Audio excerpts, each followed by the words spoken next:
நான் bullet train கொண்டு வந்துட்டேன் அப்படின்னு ஒருத்தர் வந்து அந்த இடத்துல ஒரு போட்டோவுக்கு போஸ்ட் கொடுக்கிறதுக்கு 1,00,000 கோடி ரூபாய் செலவு பண்றது முக்கியமா?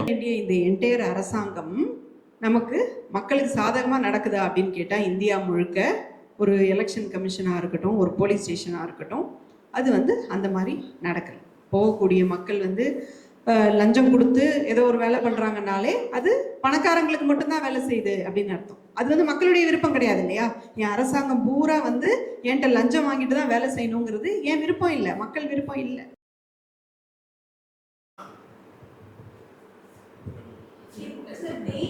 இந்தியன் ரயில்வே மோடி அப்பப்போ தேவையில்லாத திட்டங்களை ஆரம்பித்து போஸ்ட் கொடுப்பதற்காக இருக்கிறது. இதுதான் உண்மை. அதாவது இந்தியன் ரயில்வே பத்தி பேசுறீங்கல்ல, நம்ம நாட்டில் இன்னைக்கும் மக்கள் ரயில்ல தொங்கிட்டு போறாங்க. அன்ரிசர்வ்டு கோச்சஸை பாருங்க, மனுஷங்க போக முடியாத சூழ்நிலை இருக்குது. இந்த ஒரு சூழ்நிலையில மக்களுக்காக அதிகமான ரயில் விட வேண்டிய மத்திய அரசாங்கம் 1,00,000 கோடி ரூபாய் செலவு பண்ணி புல்லட் ட்ரெயின் விடுறாங்க குஜராத்ல இருந்து மகாராஷ்டிராவுக்கு. இப்ப இந்த 1,00,000 கோடி ரூபாய் இந்த அரசாங்கத்துக்கு ரொம்ப சாதாரணமா இருக்குது. ஒரு புல்லட் ட்ரெயின் விடுறதுக்கு நமக்கு புல்லட் ட்ரெயின் வேணுமா, அதிக ட்ரெயின் வேணுமா? அதை விட முக்கியம் சார், அவங்க மனிதர்கள் தான், பணக்காரனுக்கு தான். அவங்க வந்து பணக்காரங்க தான் சார் போக முடியும். சார் இன்னைக்கு வந்து வந்தே பாரத் விட்டுருக்குறாங்க சார். இருங்க, நான் முழுசா முடிச்சிடுறேன். இன்னொன்னு முழுசா முடிக்கல sir, please allow me to speak. அதை விட முக்கியம், இந்தியால கவச்சல் ஒரு சிஸ்டம் கண்டுபிடிக்கிறாங்க, ட்ரெயினும் மோதாம இருக்கிறதுக்கு. இதுக்காக கூடிய மொத்த செலவு 35,000 கோடி ரூபாய். இந்த 35,000 கோடி ரூபாய இந்த அரசாங்கம் ஒதுக்க தயார் இல்லை. இன்னைக்கும் ட்ரெயின் ஆக்சிடென்ட் ஆகி மக்கள் சாகுறாங்க. செத்தவங்க மக்கள் தானே சார். 35,000 கோடி ரூபாய் செலவு பண்ணா இந்தியா முழுசும் கவச் போட்டுடலாம். கவச்ச இன்ஸ்டால் பண்ணிட்டாங்கன்னா இந்தியாவில் ஒரு ஆக்சிடென்ட் நடக்காது, ஒரு உயிர் போகாது ரயில் ஆக்சிடென்ட்ல. இந்த மக்கள் உயிர் முக்கியம் இல்ல. இப்ப அந்த சிஸ்டத்துக்கு மத்திய அரசாங்கம் இப்ப ஒதுக்கக்கூடிய தொகை இதே ரேட்ல ஒதுக்கிட்டு இருந்தாங்கன்னா இன்னும் 50 வருஷம் ஆகும். நாம எல்லாத்தோட உயிரையும் பாதுகாக்கிறதுக்கு இன்னும் 50 வருஷம் ஆகும். 50 வருஷம் வெயிட் பண்ணி நம்ம மக்களை உயிரை காப்பாத்துறது முக்கியமா, இல்ல பணக்கார மட்டும் போறதுக்கு நான் புல்லட் ட்ரெயின் கொண்டு வந்துட்டேன் அப்படின்னு ஒருத்தர் வந்து அந்த இடத்துல ஒரு போட்டோவுக்கு போஸ்ட் கொடுக்கிறதுக்கு 1,00,000 கோடி ரூபாய் செலவு பண்றது முக்கியமா? மக்களுக்காக நடக்குதுன்னு நீங்க நினைச்சீங்கன்னா அது தவறு சார். நன்றி. ஸோ இது ரொம்ப வேலிடான கான்வர்சேஷன் இது. அதாவது என்னன்னா சார் சார் சார் நான் இந்த எனக்கு புரிஞ்சிருச்சு, 2 பேரோட பாயிண்ட்டுமே புரிஞ்சிருச்சு.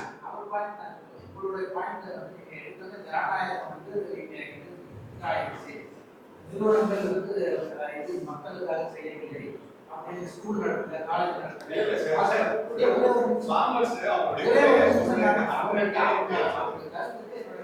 சொல்லுங்க சார். சரிங்களா? அந்த நிறுவனங்கள்ல வந்து குறைகள் இருக்கிறத சொன்னா ஏற்றுக்கலாம். வேலையே செய்யல, போலீஸே இல்லை அப்படிங்கிறது, போலீஸ்ல தவறுகள் நடக்கலாம். ஆனா போலீஸ் இல்லைன்னா சட்டம் ஒழுங்கா பார்க்க முடியாது. ஆர்மி இருக்கு, ஆர்மியில பிரச்சனை இருக்கு. ஆனா ஆர்மியே இல்லாம இந்த நாட்டில் இருந்து நடக்கல. அதே மாதிரி ஹாஸ்பிட்டல் இருக்கு, அந்த ஹாஸ்பிட்டல் எல்லாம் உட்காருது, அதுல பிரச்சனைகள் ஒர்க்கிங் நீங்க பேசும்போது நான் கவனம் பேசலாம். அதனால வந்து ஒட்டுமொத்தமா ஜனநாயகம் போயிடுச்சுன்னு சொல்றது வந்து ரொம்ப அதிகமான இதெல்லாம் நீங்க ஃபீல் பண்றீங்க. ஓகே, நன்றி sir.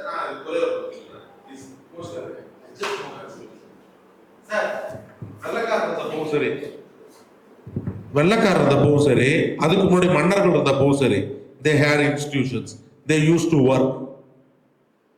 But even Hitler had institutions, but did the people have democracy? இல்லைங்களே. அப்ப வந்து இன்ஸ்டிடியூஷன்ஸ் ஒர்க் ஆகிறதால மட்டும் டெமோக்ரஸி இருக்கு நம்ம சொல்லவே முடியாது.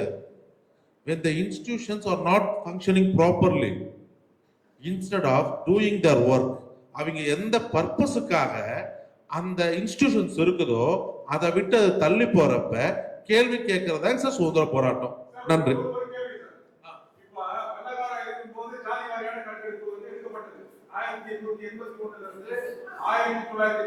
வரை 1931 வந்து எடுக்கப்பட்ட ஜாதி வாரியான கணக்கெடுப்பு இணையத்தில் எல்லாருடைய பார்வையில் இருக்கு. 41 எடுக்கப்பட்டது வந்து வேர்ல்டு காங்கிரஸ் வெளியிடப்படவில்லை. காங்கிரஸ் ஆட்சிக்கு வந்ததுக்கு அப்புறம், சுதந்திரத்துக்கு அப்புறம் இவ்வளவு நாளா எடுக்கப்படாத ஒரு ஜாதி வாரியான கணக்கெடுப்பை ஏன் இன்னைக்கு ராகுல் வலியுறுத்துறாரு? ஏன்னா அதுதான் இன்றைக்கு முக்கியமான ஒரு விஷயம். இன்னைக்கு புரியுது, காங்கிரஸ் இன்னைக்கு புரியுது. காங்கிரஸ் தான் தொடர்ந்து ஆட்சியில் இருந்து அப்ப எடுக்கப்படாத ஜாதி வாரியான கணக்கெடுப்பை பத்தி இன்னைக்கு பேச வேண்டிய அவசியம். ஏன்னா ஓபிசி அப்படின்ற கேட்டகரியை வந்து இப்ப மன்னிப்பு கேட்டுக்காரு. ஓபிசி கேட்டகரியை வந்து அவர் டோட்டலா காங்கிரஸ் கவர்மெண்ட்ஸ் வந்து நெக்லெக்ட் பண்ணதுனால பாஜக வந்து வளர்ந்தது. இப்போ அதை உணர்ந்து ஜாதி வாரியான கணக்கெடுப்பு, தலித்துகளை பற்றிய ஒரு கருணை, பெண்களை பற்றிய ஒரு கருணை எல்லாம் இந்த சமீப காலமா வர ஆரம்பிச்சிருக்கு. 10 வருஷமா அந்த ஒரே காரணத்துக்காக தான் காங்கிரஸுக்கு நிறைய பேர் வந்து இப்ப சப்போர்ட் பண்றதுக்கு தயாரா. நீங்க சொன்ன அந்த பாயிண்ட் நான் வந்து கொஞ்சம் கம்ப்ளீட் பண்ணிடுறேன். நான் சொன்ன பாயிண்ட்டுக்கு நீங்க பதில் ஹலோ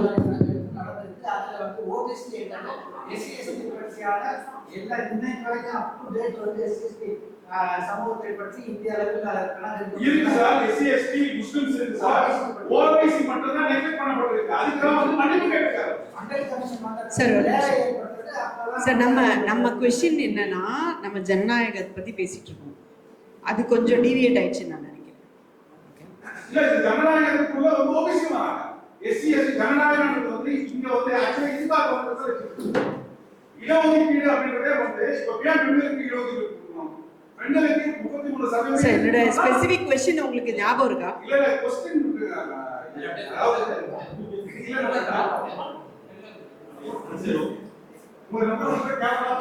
சார் ஒரே ஒரு நிமிஷம், நான் இந்த என்னோட क्वेश्चனை மட்டும் நான் கிளியர் பண்ணிக்கிறேன்.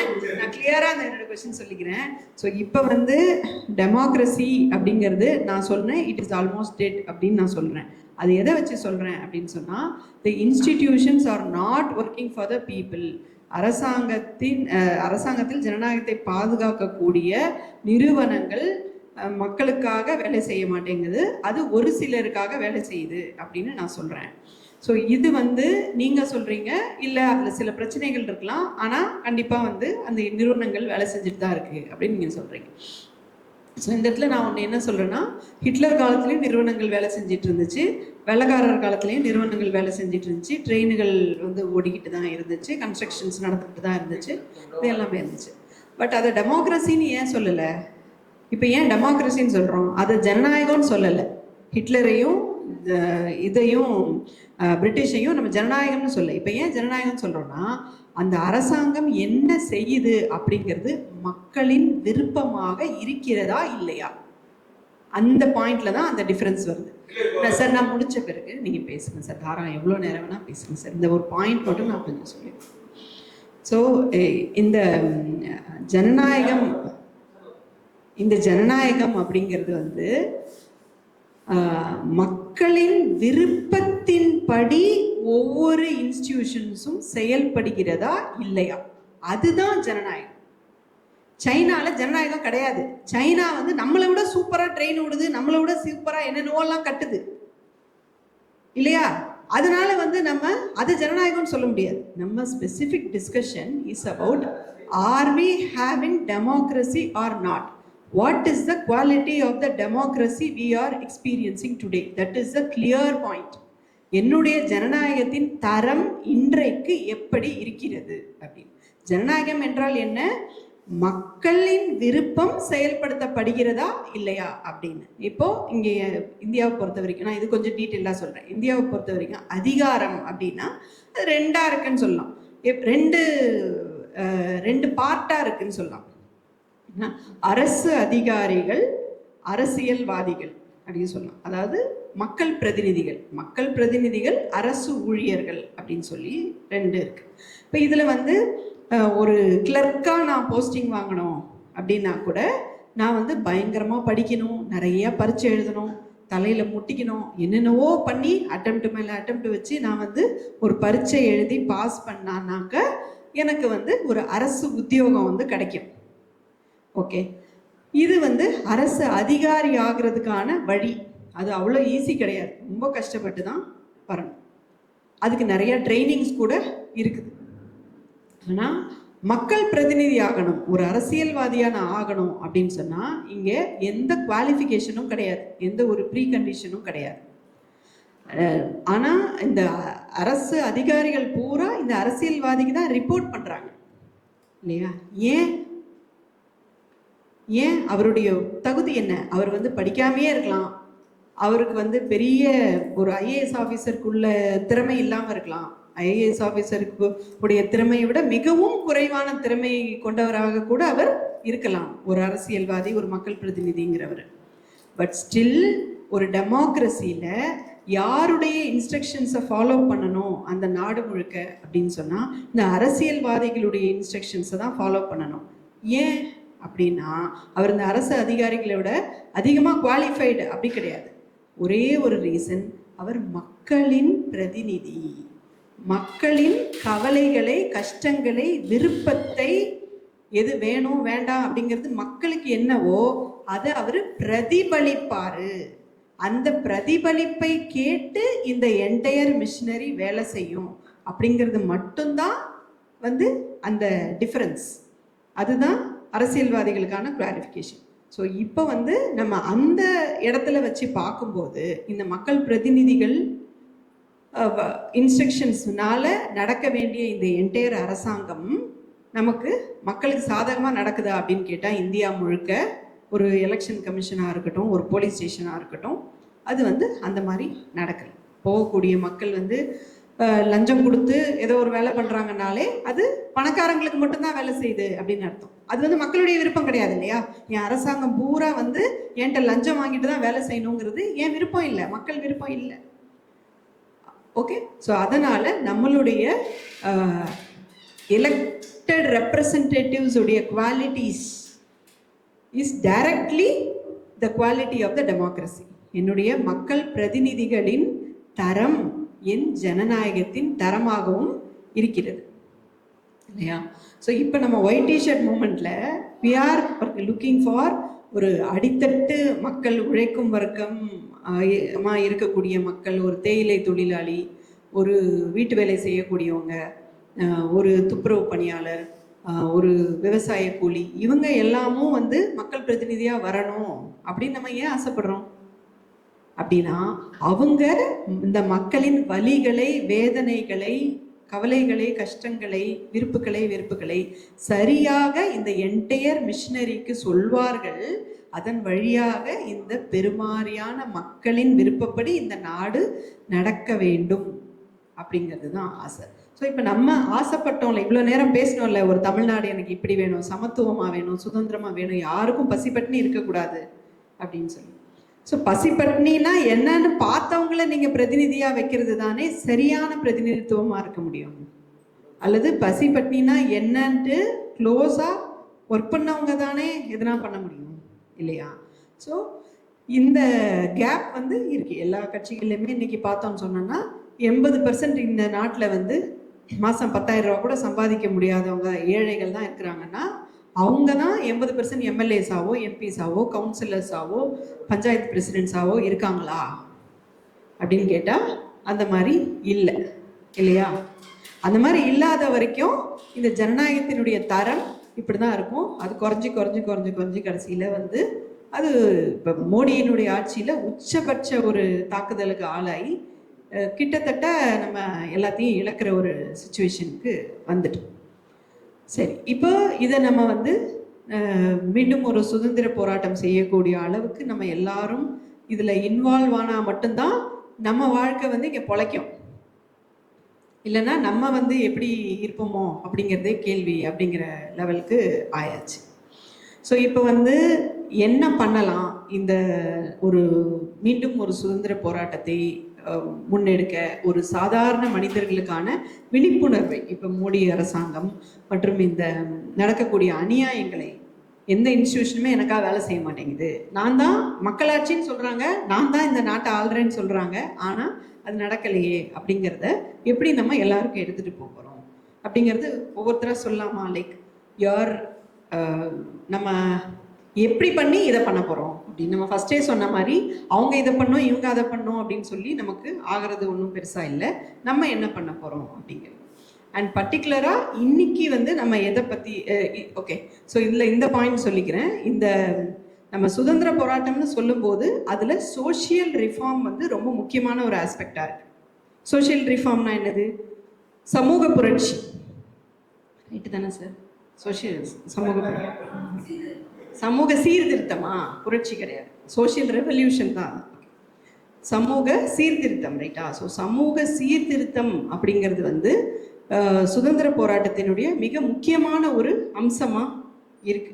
ஸோ சுதந்திர போராட்டம் நடக்கக்கூடிய அந்த பீரியடில் தான் வந்து நிறையா இந்த பெண்களுடைய கல்வி வேணும், பெண்களுக்கான உரிமைகள் வேணும் அப்படிங்கிற இது, அப்புறம் ஒடுக்கப்பட்ட சமூகத்துக்கான வேலைகள், இதெல்லாம் அப்போ தான் வந்து ஸ்டார்ட் ஆகி வந்து நிறைய கேள்விகள் வந்து கேட்கப்படுறாங்க. வெளிநாட்டில் படிச்சுட்டு வந்த சில பேர் வந்து அதுக்கப்புறம் இங்கே தலைமை ஏற்று நிறைய கேள்விகளை வந்து அவங்க முன் வைக்கிறாங்க. ஏன் இது இப்படி இருக்குது, ஏன் இது இப்படி இல்லை அப்படின்னு சொல்லி மதம் சம்பந்தமான கேள்விகள் நிறைய எழுப்பப்படுது, சாதி சம்பந்தமான கேள்விகள், பெண்ணடிமைத்தனம் சம்பந்தமான கேள்விகள், நில பகிர்வு சம்பந்தமான கேள்விகள், வள பகிர்வு சம்பந்தமான கேள்விகள் எல்லாமே மக்களிடையே வந்து கேள்விகள் கேட்கப்படுது. அந்த வெளிநாட்டில் போய் படிச்சுட்டு வந்தவங்க மிக குறிப்பாக கேட்குறாங்க.